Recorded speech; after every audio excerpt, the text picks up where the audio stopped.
Hello everyone, welcome to my channel PK commerce study. तो friends, आज के इस वीडियो में फिर से मैं आप लोगों के लिए बिजनेस लो का एक वेरी इंपॉर्टेंट टॉपिक लेकर आई हूँ, जो कि आप लोगों के एग्ज़ाम के लिए बहुत ही ज़्यादा इम्पोर्टेंट एंड रिपीटेड टॉपिक है।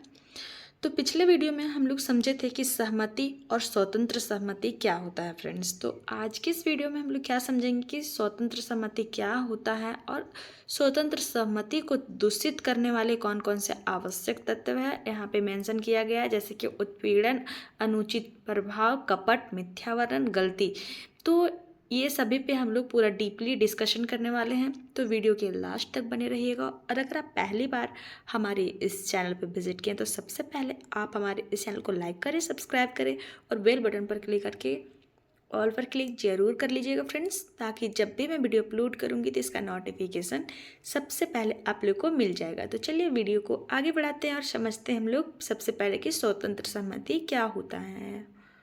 तो फ्रेंड्स, पिछले वीडियो में भी हम लोग थोड़ा सा डिस्कशन किए थे कि स्वतंत्र सहमति क्या होता है, तो उम्मीद है आप लोग वो वीडियो ज़रूर देखे होंगे। तो थोड़ा सा हम लोग आज भी इस पे डिस्कस कर लेते हैं। स्वतंत्र सहमति क्या होता है? सामान्यतया जब पक्षकार अनुबंध के लिए अपनी सहमति स्वेच्छा से दे देता है, तो अपनी सहमति जो स्वेच्छापूर्वक देता है उसमें किसी तरह का कोई दबाव या प्रेशर नहीं डाला जाता, अपनी मर्जी से वो एग्री करता है किसी चीज़ की सहमति के लिए, तो वो स्वतंत्र सहमति होता है। अन्य शब्दों में पक्षकारों की सहमति तब स्वतंत्र मानी जाती है जब सहमति बिना किसी दबाव की दी जाती है, यानी कि किसी तरह का कोई उस पर प्रेशर नहीं होता है कि तुम्हें हाँ करना ही है, तुम्हें ये सहमति तुमको अपना देना है तो देना है, ऐसा कुछ नहीं होता है। यहाँ पे वो अपने मर्जी का मालिक होता है।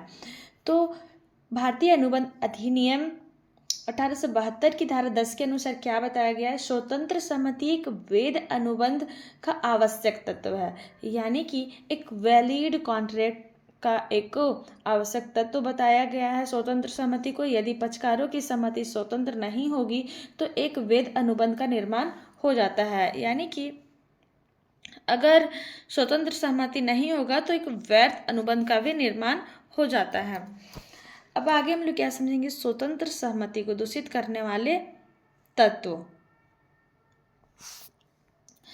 अनुबंध अधिनियम की धारा 14 के अनुसार क्या बताया गया फ्रेंड्स कि यदि सहमति उत्पीड़न, अनुचित प्रभाव, कपट, मिथ्यावर्णन या गलती से प्राप्त की जाती है तो सहमति स्वतंत्र नहीं मानी जाती है। अर्थात ये सभी तत्व स्वतंत्र सहमति को दूषित और प्रभावित करते हैं। यानी कि फ्रेंड्स, होता क्या है? उत्पीड़न यानी कि किसी को प्रेशर डालना, और अनुचित प्रभाव होता क्या है? यानी कि उसका उद्देश्य किसी धोखा देने के मकसद से हो सकता है, या कपट, किसी को वादा कर लिया और उसके मुताबिक वो नहीं किया और वो अपना स्वार्थ के लिए किया, तो ये भी कपट हो जाएगा, ये भी स्वतंत्र सहमति सफल नहीं करने देगा। और मिथ्या वर्णन वही जो कि गलती को कहा जाता है, यानी कि गलती से कोई अगर किसी सहमति के लिए एग्री करता है और बाद में वो चीज़ के लिए मुकर जाता है, और गलती से जो प्राप्त की जाती है वो क्या? स्वतंत्र सहमति। तो फ्रेंड्स, कौन कौन से तत्व हैं? तो तत्वों में पहला आता है क्या? उत्पीड़न। उत्पीड़न, सामान्य भाषा में उत्पीड़न का मतलब होता है, उत्पीड़न को दबाव, बल प्रयोग या जबरदस्ती भी कहा जाता है। यानी कि किसी कार्य को करने के लिए किसी व्यक्ति को जबरदस्ती उस पर दबाव डालना कि तुम हाँ करो तो करो। यानी जैसे कि एग्जाम्पल के रूप में आप ले सकते हैं, कोई अगर व्यक्ति ज़मीन की बिक्री करता है और वो अपना ज़मीन बेचना नहीं चाहता है और उस पर दबाव डाला जा रहा है कि तुमको ये ज़मीन बेचना होगा तो बेचना होगा, और वो अपनी मर्जी से एग्री नहीं करता है और वो बेचने के लिए सहमत नहीं है, लेकिन उस पर दबाव डाला जा रहा है कि तुमको ये ज़मीन बेचना ही होगा, तो ये क्या एक तरह से हो जाएगा? उत्पीड़न। भारतीय अनुबंध अधिनियम की धारा 15 के अनुसार क्या बताया गया है? किसी व्यक्ति के साथ ठहराव करने के उद्देश्य से कोई ऐसा कार्य करना या करने की धमकी देना जो भारतीय दंड संहिता 1860 द्वारा वर्जित है, अथवा किसी व्यक्ति को क्षति पहुंचाने के लिए उसकी संपत्ति को अवैधानिक रूप से रोकना या रोकने की धमकी देना उत्पीड़न कहलाता है। वही बात यहाँ बताया गया फ्रेंड्स कि अगर उसका कोई संपत्ति है, उसको अवैधानिक तरीके से कोई रोक डाला जा रहा है या फिर धमकी दिया जा रहा है, तो वो क्या है? उत्पीड़न है। तो उत्पीड़न के आवश्यक तत्व या लक्षण क्या है? तो फर्स्ट में बताया गया है कि भारतीय दंड संहिता द्वारा वर्जित कार्य करना या करने की धमकी देना, उदाहरण के लिए अपहरण करना।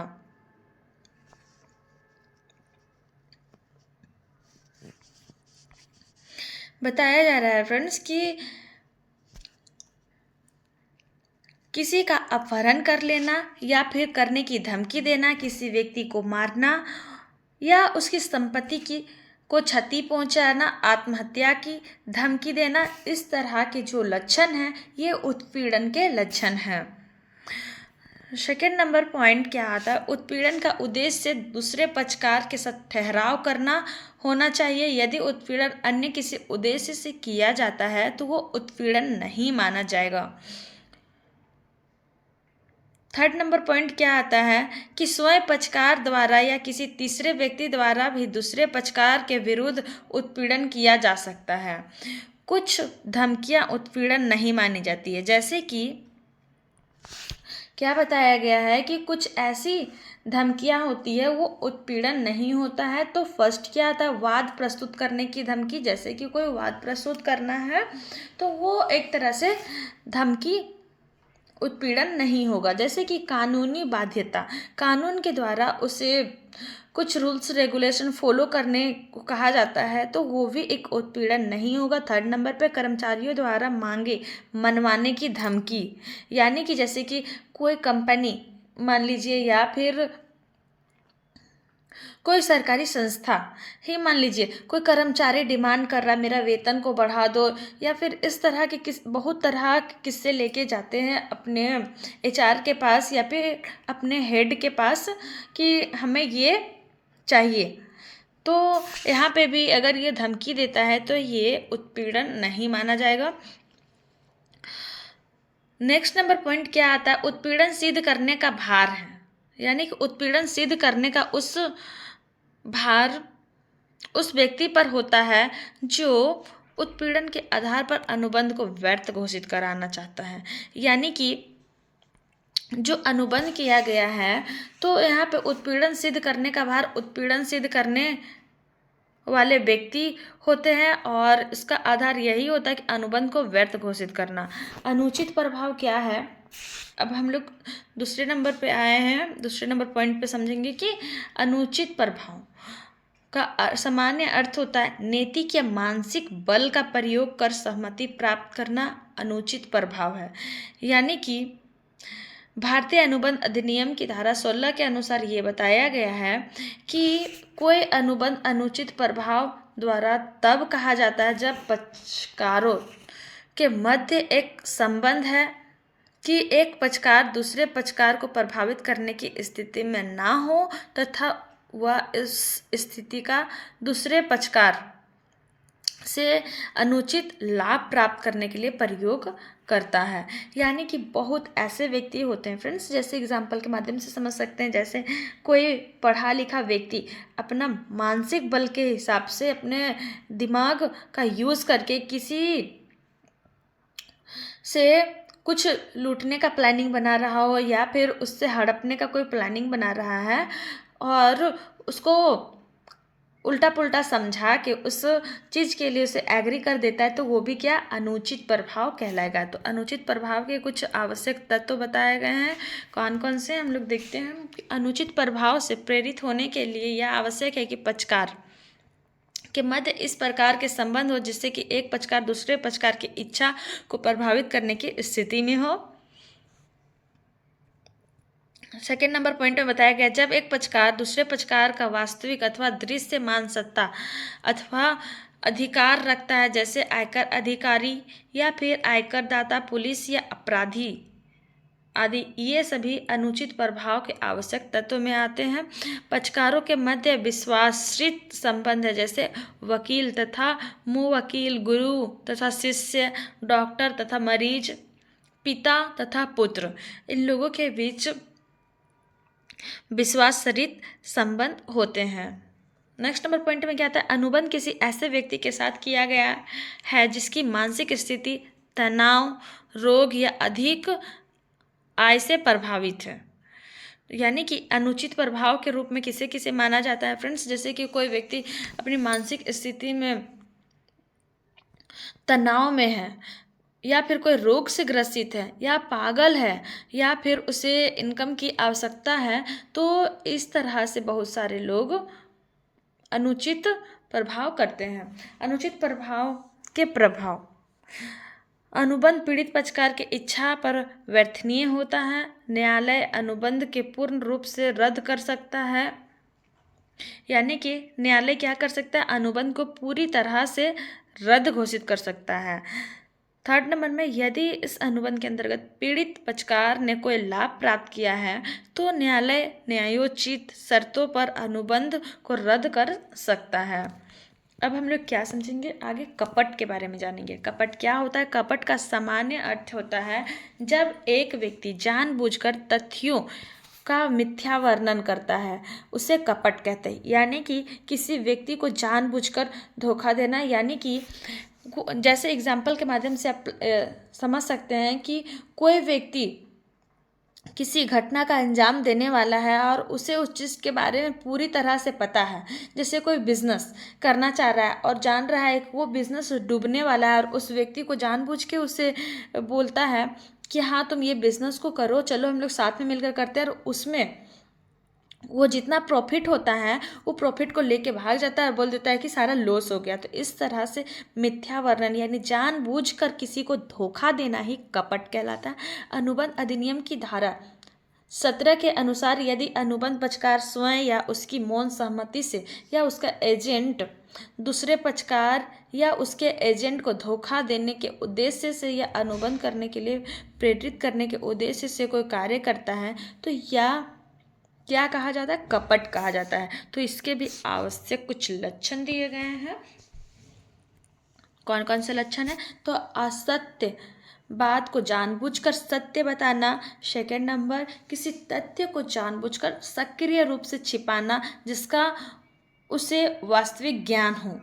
थर्ड नंबर पे, पूरा नहीं करने के उद्देश्य से वचन देना, यानी कि उसको बता रहा है अगला पक्षकार को कि हम लोग मिलकर साथ साथ कदम से कदम मिलाकर कार्य करेंगे, और बाद में को उसे धोखा दे देता है और अपने वचन से पीछे हट जाता है और अपना प्रॉमिस को पूरा नहीं करता है। कोई भी अन्य कार्य जिसका उद्देश्य दूसरे पक्षकार को धोखा देना हो, ये क्या कहलाता है? कपट कहलाता है। कोई भी ऐसा कार्य या भूल जिसे किसी राजनियम ने विशेष रूप से कपट घोषित कर दिया हो, वो भी क्या कहलाता है? कपट कहलाता है। कपट का प्रभाव, कपट के प्रभाव जैसे कि अनुबंध पीड़ित पक्षकार की इच्छा पर व्यर्थनीय होता है।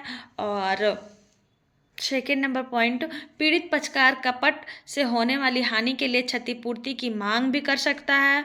और थर्ड नंबर पे क्या बताया गया है? पीड़ित पक्षकार अनुबंध के निष्पादन की मांग भी कर सकता है। अब आगे हम लोग क्या समझेंगे, मिथ्या वर्णन क्या है? मिथ्या वर्णन का सामान्य अर्थों में अज्ञानतावश, यानी कि कोई झूठी बात का कहना मिथ्या वर्णन कहलाता है। अनुबंध अधिनियम की धारा 18 के अनुसार मिथ्या वर्णन में निम्नलिखित को शामिल किया गया है। तो कौन कौन से हैं?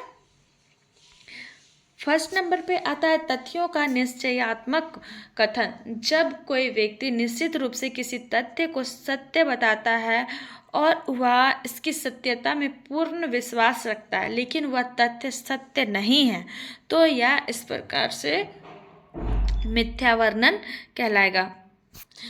सेकेंड नंबर पे कर्तव्य भंग।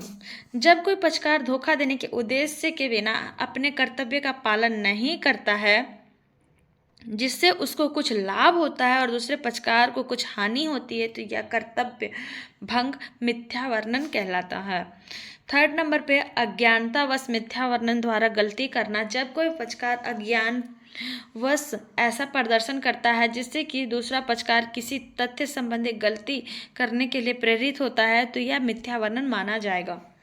अब लास्ट पॉइंट क्या आता है कि गलती क्या है। अनुबंध अधिनियम की धारा 20 के अनुसार यदि अनुबंध के दोनों पक्षकार अनुबंध के किसी आवश्यक तथ्य के विषय में गलती करते हैं, तो यह ठहराव व्यर्थ होता है और गलती तथ्य संबंधी एवं कानून संबंधी हो सकता है। कानून संबंधी गलती यदि भारत देश में प्रचलित किसी प्रकार के कानून के विषय में है तो ठहराव वैध होता है, तथा विदेशी कानून के संबंध में गलती होने पर ठहराव व्यर्थ होता है। अतः यदि अनुबंध के लिए किसी पक्षकार की सम्मति, उत्पीड़न, अनुचित प्रभाव, कपट, मिथ्यावरण या गलती से प्राप्त की जाती है, तो सहमति स्वतंत्र सहमति नहीं मानी जाती है। तो उम्मीद है फ्रेंड्स आप लोग बहुत ही अच्छे से समझे ये सभी टॉपिक्स को। तो आज के लिए इतना ही। वीडियो पसंद आए तो वीडियो को लाइक करें, सब्सक्राइब करें और अपने फ्रेंड्स के साथ भी शेयर जरूर करें। आगे मैं ऐसे ही आप लोग के लिए इम्पोर्टेंट वीडियो लाती रहूँगी। तो आज के लिए इतना ही। Thank you.